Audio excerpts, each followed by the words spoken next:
எல்லோருக்கும் வணக்கம். இன்னைக்கு இயேசு கிறிஸ்து சிலுவையிலே தாகமா இருந்தேன் அப்படின்னு அவர் சொன்ன இந்த வார்த்தையை தான் நம்ம பார்க்க போகிறோம். வேதத்தில் ஒவ்வொரு வார்த்தைக்கும் பல கோணங்கள் இருக்கும். குறிப்பாக சிலுவையில் அவர் பேசிய இந்த 7 வார்த்தைகளுக்கும் பல கோணங்கள் இருக்குது. இப்போது யோவான் 19:28-29 அவர் என்ன சொல்லியிருக்காருன்னு பார்ப்போம். அதன் பின் எல்லாம் முடிந்தது என்று இயேசு அறிந்து வேத வாக்கியம் நிறைவேறத்தக்கதாக தாகமாய் இருக்கிறேன் என்றார். காடி நிறைந்த பாத்திரம் அங்கே வைக்கப்பட்டிருந்தது. அவர்கள் கடற்காளானை காடியிலே தோய்த்து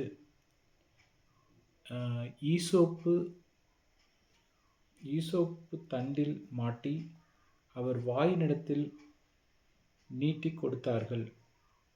இயேசு காடியை வாங்கின பின்பு முடிந்தது என்று சொல்லி தலை சாய்ந்து ஆவியை ஒப்பு கொடுத்தார் அப்படின்னு இந்த பகுதி போகுது. இதில் நம்ம தாகமாக இருக்கிறோம் அப்படிங்கிற பகுதியை நம்ம பார்க்குறோம். வேத வாக்கியம் நிறைவேறத்தக்கதாக அப்படின்னு ஒரு வார்த்தை அதில் குறிக்கப்பட்டிருக்கு. அப்படின்னா என்ன அர்த்தம்னாக்கா, அவர் முந்தின நாளிலிருந்து அவங்க எவ்வளவோ கொடுமைப்படுத்தி ஏறக்குறைய அவர் இந்த வியாழக்கிழமை சாயங்காலத்திலிருந்து வெள்ளிக்கிழமை மத்தியானம் வரைக்கும் அவருக்கு தண்ணி கொடுத்ததாவோ அவர் நல்லா சாப்பிட்டதாவோ இல்லை.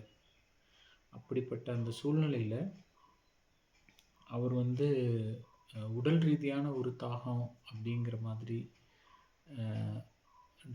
ஒரு கோணம் இருக்குது. நமக்கு உடல் ரீதியாகவும் இவ்வளோ அடியும் ரொம்ப மோசமான நடத்துதலும் நமக்கு இருந்துச்சுன்னா நமக்கும் கட்டாயமாக சாதாரணமாக நமக்கு தாகம் எடுக்கிற மாதிரி தாகம் எடுக்கும்.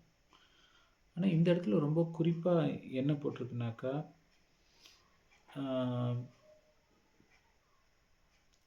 எல்லாம் முடிந்தது என்று இயேசு அறிந்து வேத வாக்கியம் நிறைவேறத்தக்கதாக தாகமாய் இருக்கிறேன் என்றார். வேத வாக்கியம் நிறைவேறத்தக்கதாக தாகமாய் இருக்கிறேன் அப்படின்னும் போது இது வேத வாக்கியத்தில் ஏற்கனவே முன்னாடி சொல்லியிருக்கு அப்படிங்கிறத நம்ம தெரிஞ்சுக்கிறோம்.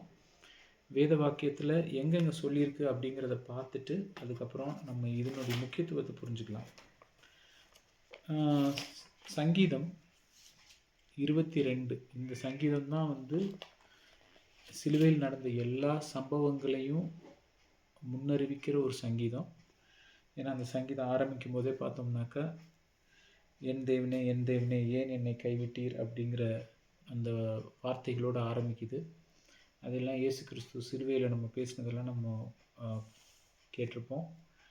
இப்போ அந்த சங்கீதத்தில் எப்படி தனக்கு எதிராக இருக்கிறவர்கள், இயேசு கிறிஸ்துவுக்கு எதிராக இருக்கிறவர்கள் அவருக்கு என்ன செய்வாங்கங்கிறத தாவீது தன்னுடைய கோணத்திலிருந்து அதை தீர்க்க தரிசனமாக எழுதியிருக்காரு. அப்படின்னாக்கா, சங்கீதம் 22:15 வாசிக்கிறேன். என் பலன் ஓட்டை போல் காய்ந்தது, என் நாவு மேல்வாயோடே ஒட்டி கொண்டது, என்னை மரண தூளிலே போடுகிறீர் அப்படின்னு சொல்லிட்டு அவர் எழுதியிருக்காரு. இது மட்டும் இல்லாமல் சங்கீதம் 69லையும் ஒரு இடத்துல வருது, என் ஆகாரத்தில் கசப்பு கலந்து கொடுத்தார்கள், என் தாகத்துக்கு காடியை குடிக்க கொடுத்தார்கள் அப்படின்னு போட்டிருக்கு. ஸோ இதை தான் அவர் என்ன சொல்கிறாருனாக்கா, நான் தாகமாக இருக்கேன், அந்த வேத வாக்கியம் நிறைவேறும்படியாக அப்படி நடந்தது அப்படிங்கிறத அவர் அந்த இடத்துல சொல்கிறாரு. இப்போது இதில் பல கோணங்கள் இருந்தாலும் நம்ம இன்னைக்கு பார்க்க போகிற கோணம் என்னென்னா, வேத வாக்கியத்துக்கு இயேசு கிறிஸ்து எவ்வளோ மதிப்பு கொடுத்தார். இப்போ நம்ம இன்னைக்கு வேத வார்த்தைகளை எத்தனையோ பேர் நமக்கு ஒரு ஆசை இருக்கும், இயேசு கிறிஸ்துவை போல வாழணும் அப்படின்ட்டு. அதற்கு நம்ம நிறைய விஷயங்கள அவர் என்ன செஞ்சார் அப்படிங்கிறத நம்ம ரொம்ப கவனிக்கிறோம். அது மாதிரி நடந்துக்கணும்னு நினைக்கிறோம். ஆனா ரொம்ப ரொம்ப ரொம்ப முக்கியமான ஒரு விஷயம் இயேசு கிறிஸ்துவின் வாழ்க்கையில இருந்துச்சுனாக்கா, அவர் வேதத்தை தியானிக்கிறதுல எந்த அளவுக்கு இருந்தார்னா, நமக்கு ரொம்ப கடினமான நேரம்லாம் வரும்போது, ரொம்ப கஷ்டமான நேரம், எந்த விதத்திலயும் அத சமாளிக்க முடியாத நேரம்னு வரும்போது, நமக்கு அந்த நேரத்தில எதுதான் ஞாபகத்துக்கு வரும்னா, நம்மளுடைய சொந்த வார்த்தைகள் தான் ஞாபகத்துக்கு வரும். ஆனால் ஆ இந்த வசனம் சொல்லியிருக்கிற மாதிரி, அவர் எல்லாம் முடிந்தது என்று அறிந்து வேத வாக்கியம் நிறைவேறும்படியாக தாகமாயிருக்கிறேன் அப்படின்னு சொன்னாரும்போது, அவருக்கு அந்த உபத்திரவம் நிறைஞ்ச நேரத்திலையும் கர்த்தருடைய வார்த்தைகள் தான் அவருடைய மனதில நிக்குது. நம்ம இதுக்கு முன்னாடி நம்ம எங்க பார்த்துருக்குறோம்னா, அவர் சிலுவைக்கு போறதுக்கு 3 1/2 வருஷம் முன்னாடி, அவர் ஊழியத்துக்கு வர்றதுக்கு முன்னாடியும், அவர் அந்த 40 நாள் உபவாசம் இருந்து, அதுக்கப்புறம் பிசாசினால் சோதிக்கப்படும்போது, அப்பவும் பிசாசினிடத்தில அவர் வேத வாக்கியங்கள வச்சு தான் அவர் என்ன பண்றார்? ஜெயிக்கிறார். இன்னைக்கும் சங்கீதத்திலயும் வெவ்வேறு பகுதிகள்ல இத பத்தி நம்ம பார்க்கலாம்.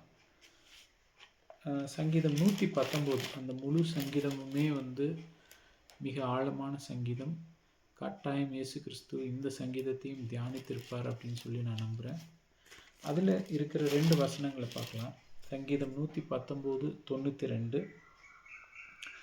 உமது வேதம் என் மனமகிழ்ச்சியாய் இராதிருந்தால் என் துக்கத்திலே அமிழ்ந்து போயிருப்பேன் அப்படின்னு ஒரு இடத்துல இருக்கு. சங்கீதம் 119:92.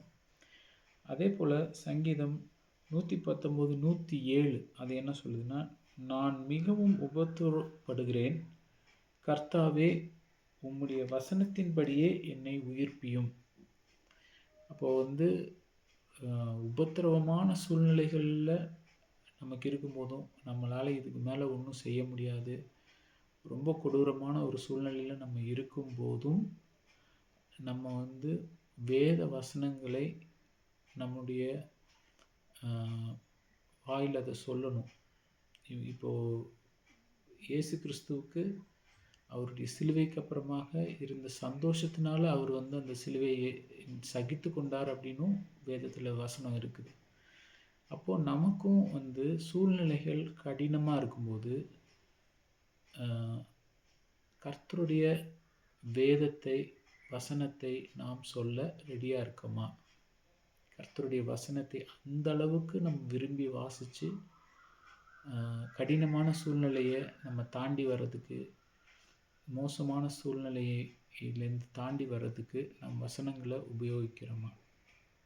இதுதான். ஏன்னா அவர் அன்னைக்கு அந்த பாடுபட்டார் அப்படின்னாலும், இன்னைக்கு அவர் உயிர்த்தெழுந்த இயேசு கிறிஸ்துவாக ஆல்ரெடி உயிரோடு இருக்கார்.